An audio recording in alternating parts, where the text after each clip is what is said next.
record has died. Hunter S. Thompson was a lot of things: a journalist, an author, a patriot, a professional troublemaker, a complex walking monument to misbehavior, who apparently took his own life with a gun last night. There were so many drugs, so much booze, so much raw talent. It was hard to tell his fiction from nonfiction.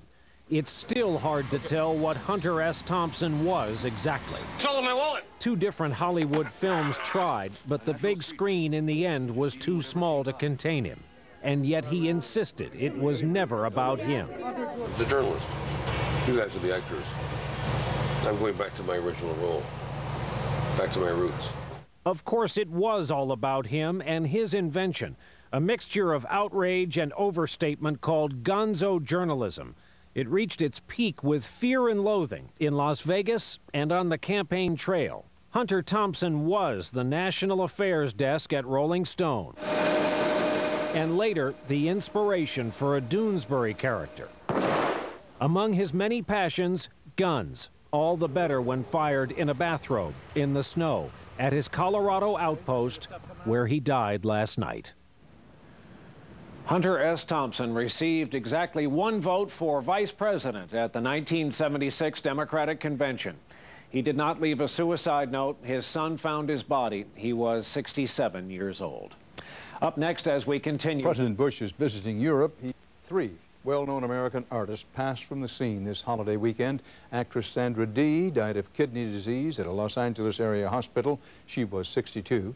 In the 1960s, Dee was the teen romance queen of Hollywood, starring in many films, including 3 with her husband, the pop singer Bobby Darin. Singer John Raitt died of pneumonia at his Los Angeles home. He was 88.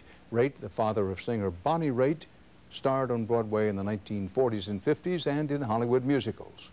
Finally, writer Hunter S. Thompson was found dead at his Aspen, Colorado home, an apparent suicide at 67.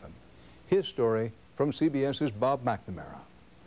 Hunter Thompson could have written the owner's manual for hard living, but he was too busy pioneering so-called gonzo journalism, first-person journalism, immersing himself in his often bizarre stories. For him, it was about kind of rampaging through society and culture and politics, mostly politics. Thompson authored nearly a dozen books that made him even more famous than the lives and the politicians he skewered. First time I went to a press conference with Jimmy Carter, I had to sign more autographs than Carter signed. And the Secret Service had no idea who I was. They thought I was an astronaut. A counterculture icon of the Vietnam and Watergate eras, Thompson's affinity for alcohol and drugs and firearms saw the legend he lived in films.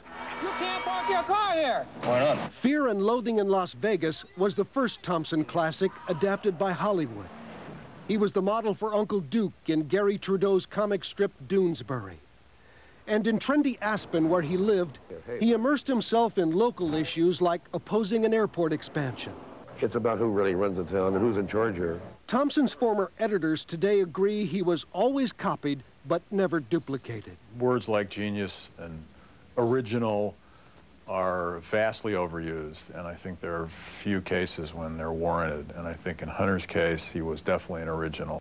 For all of his outrageousness, Hunter Thompson built a firewall around his personal life. And that has left even his closest friends without answers to why he would end it now. Bob McNamara, CBS News, Dallas.